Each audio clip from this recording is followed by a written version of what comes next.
Welcome to Scary Stories in Easy English. Tonight's story has frightened people for centuries. Step 1.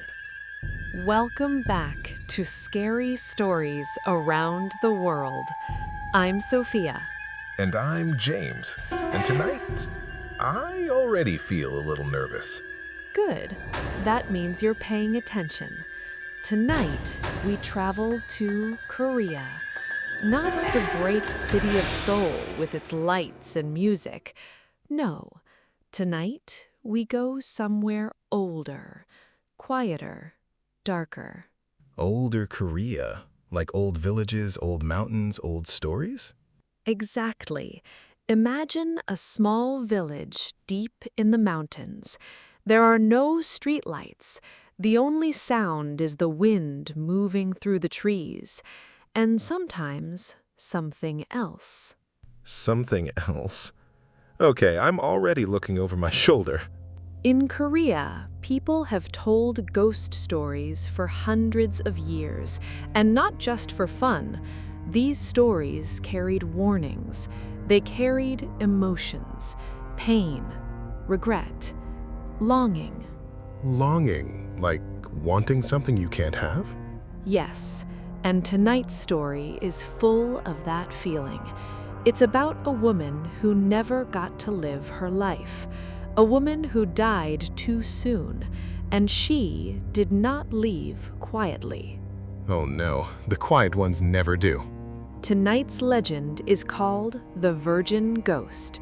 In Korean, she is known as the Chonyo Guishin, a ghost born from sorrow, from a life that was never fully lived. That's already heartbreaking and terrifying at the same time. That's exactly what this story is. It's not just scary, it's sad. It asks us a question. What happens to the feelings we never get to express? Where do they go? That's a big question. I don't know if I want to know the answer. You will. By the end of tonight's episode, you will. But before we begin, I want to ask you something. Our listener, yes, you, have you ever felt a sadness so deep that it stayed with you for a long time, a feeling you couldn't shake? Oh, that's a good question. I think everyone has felt that at some point. Hold on to that feeling, because the Virgin Ghost understands it better than anyone. She has been holding on to her sadness for a very, very long time. Okay, I'm ready. I think. Maybe. Sophia, let's go. Then close your eyes for just a moment. Imagine the mountain, the cold night air, the silence, and then the sound of a woman crying somewhere far away. I did not need to imagine that so clearly. Thank you, Sophia. You're welcome, James. Listeners, stay close. The story is about to begin. Step 2. Long ago, in a small village in Korea, there lived a young woman. Her name was Yun. She was kind and gentle. She had soft eyes and a quiet smile. Everyone in the village liked her. She sounds lovely. What went wrong? In those days, in Korea, a woman's life was decided by others. Her family chose her husband. Her family decided when she would marry. Yun had no choice. She had to wait. And she waited. And waited. That's already painful. But Yun had a secret. She was in love with a young man from the next village. His name was Junho. He was kind and hardworking, and he loved her too. Oh, a secret love story inside a ghost story. I didn't expect that.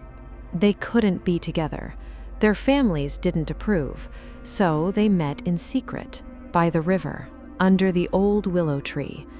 They talked for hours. They laughed softly so no one could hear, and they made a promise. What kind of promise? Junho said, "I will come back for you. I will find a way. Wait for me." And Yun believed him. She held those words in her heart like a small flame. That's beautiful, but I have a bad feeling about this. You should, because Junho left for the city to find work and earn money. He said he would return in 1 year. Yun waited. 1 year passed, then 2. Junho did not come back. Oh no. The village began to talk. A young woman without a husband was a problem in those days. Her family felt ashamed. Yun felt abandoned. She stopped eating, she stopped sleeping. Every night she walked to the willow tree and waited. In the cold? Alone?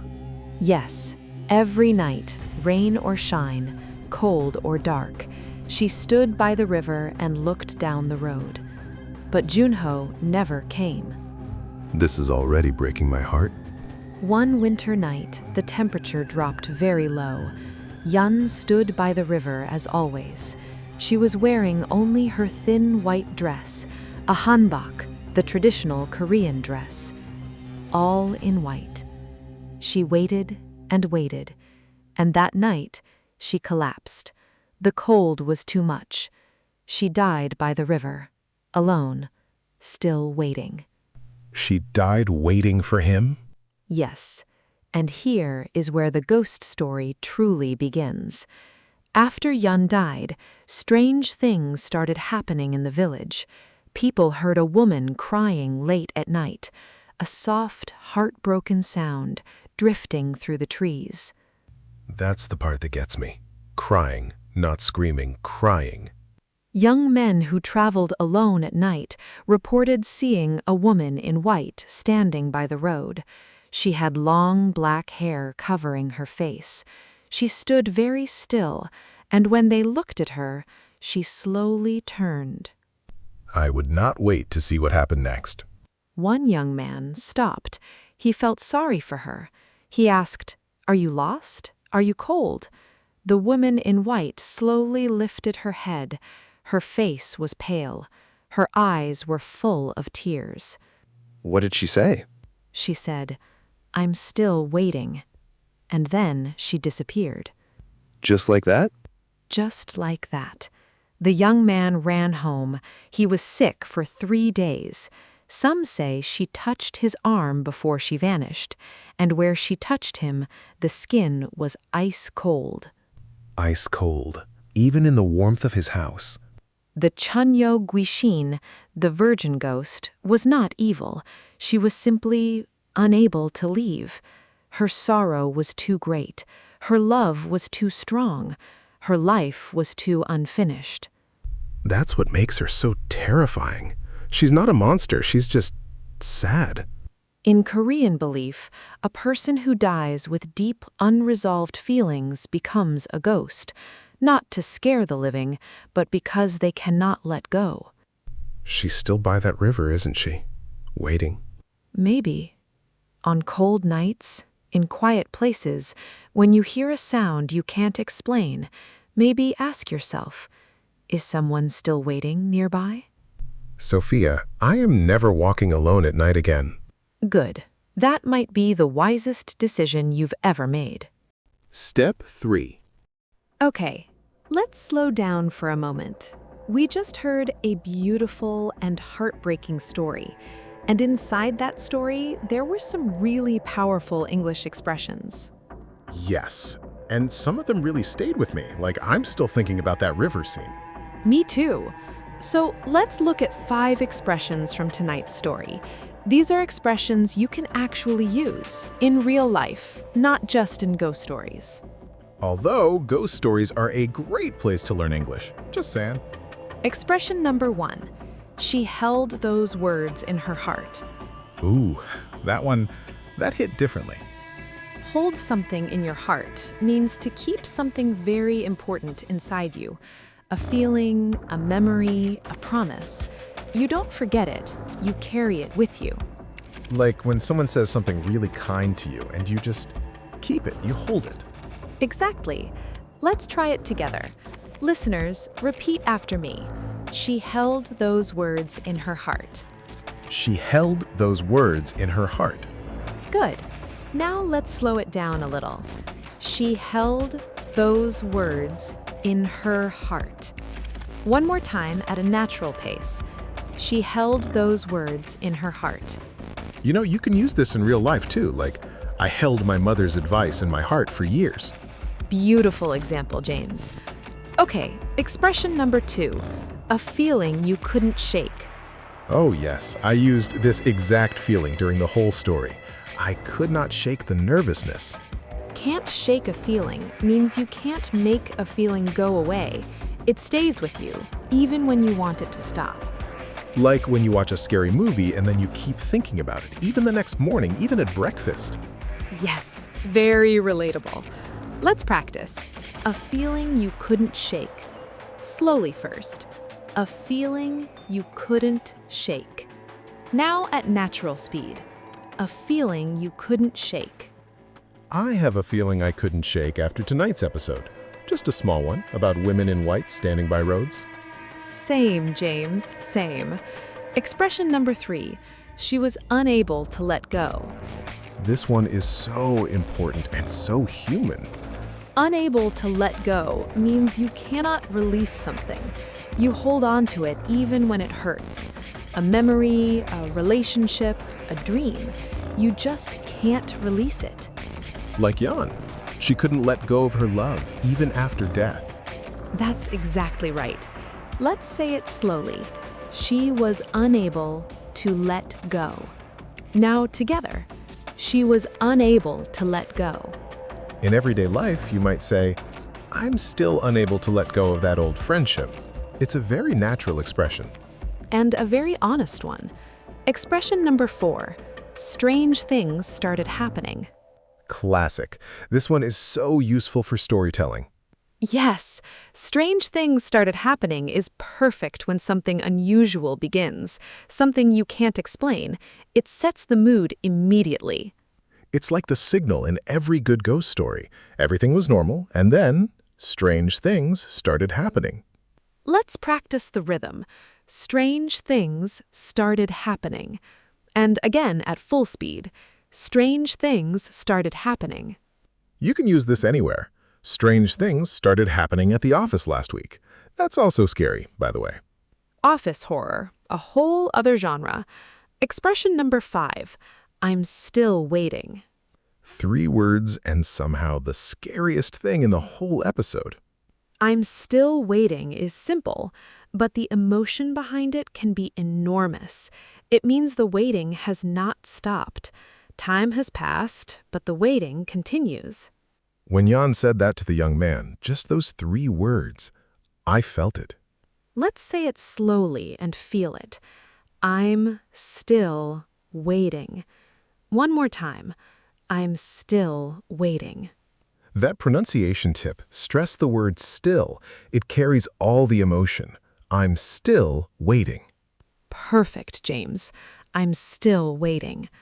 Listeners, these 5 expressions are yours now. Hold them in your heart. Don't shake them off. And don't let go. That was very smooth, Sophia. Very smooth. Step 4. Now, let's talk about why this story exists. Because ghost stories don't appear from nowhere. They come from real history, real pain, real culture. The virgin ghost feels very specific to Korea, like it couldn't come from anywhere else. That's true. The Cheonyo Guishin is one of the most well-known types of ghosts in Korean folklore. And to understand her, we need to understand something about old Korean society. Okay, tell me. In traditional Korea, a woman's role was very limited. She was expected to marry, have children, and take care of her family. If a young woman died before she was married, her life was considered incomplete. Incomplete. That's a hard word. It is. And in Korean folk belief, a person who dies with Han carries that feeling into the afterlife. Han is a very Korean concept. It means deep sorrow, grief, and longing all together in one emotion. It's the feeling of something painful that has no resolution. Han. I've heard that word before. It's hard to translate directly, isn't it? Very hard. It's not just sadness, it's the weight of something that was never resolved, never finished, never healed. Jan had Han, and that Han became the virgin ghost. So the ghost isn't evil. She's just carrying this unfinished pain. Exactly. In Korean belief, the spirit of someone who died with Han cannot rest peacefully. They remain in the world between the living and the dead, wandering, waiting, hoping for resolution. That's why she keeps appearing by the road. She's still looking for Junho, still waiting for that promise to be kept. Yes, and this belief led to real cultural practices. In some regions of Korea, families would perform special rituals for women who died young and unmarried. They wanted to help the spirit find peace. Like a ceremony to say, we see you, we hear you, you can rest now. Beautiful way to put it. The white hanbok she wears is also significant. In Korean tradition, white is the color of mourning, of death, of the spirit world. So when you see a figure in white in a Korean ghost story, you already know. It's the universal signal. Even across cultures, white and ghosts seem to go together. And the willow tree by the river, that too is deeply symbolic in Korean folklore. Rivers represent the boundary between the living and the dead. The willow tree bends and sways, always reaching, never quite grasping. Just like Jan, always reaching, never quite arriving. The message of this story is timeless. When we make a promise to someone, that promise carries weight. And when we leave someone waiting, truly waiting, the wound can last far longer than a lifetime. That's the warning, isn't it?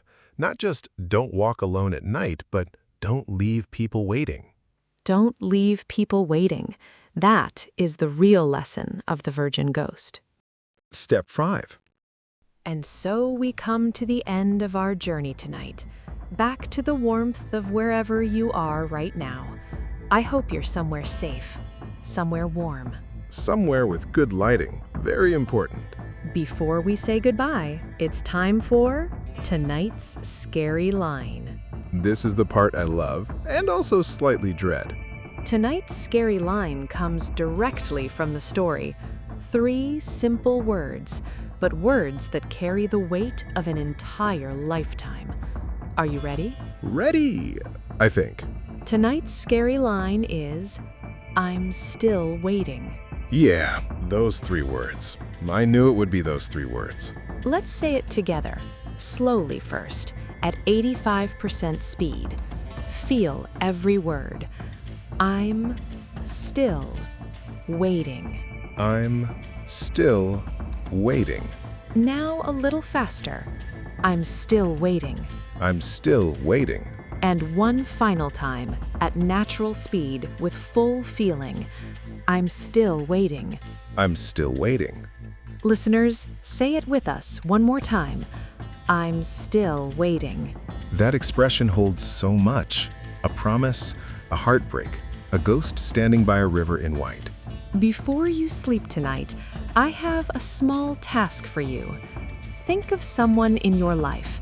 Is there a promise you made that you haven't kept yet? Is there someone who might be waiting for you? Not as a ghost, hopefully, but waiting quietly, patiently. Okay, that hit hard. I need to call someone tomorrow morning. Good. And if you want to practice your English tonight, try writing one sentence using our scary line. I'm still waiting for blank. Fill in the blank. Any situation, any feeling, big or small. I'm still waiting for the weekend. Very scary indeed. Very haunting. Listeners, you were so brave tonight. You sat with a sad story. You let it move you. And along the way, you absorbed real, natural English. That's exactly what this podcast is for. And hey, your English is growing every single episode, even the scary ones, especially the scary ones. Thank you for being brave enough to listen. We'll see you next time on Scary Stories Around the World. Stay warm, keep the lights on, and maybe don't stand by any rivers tonight. Good night, everyone. You just made it through one of the world's most terrifying legends in easy English.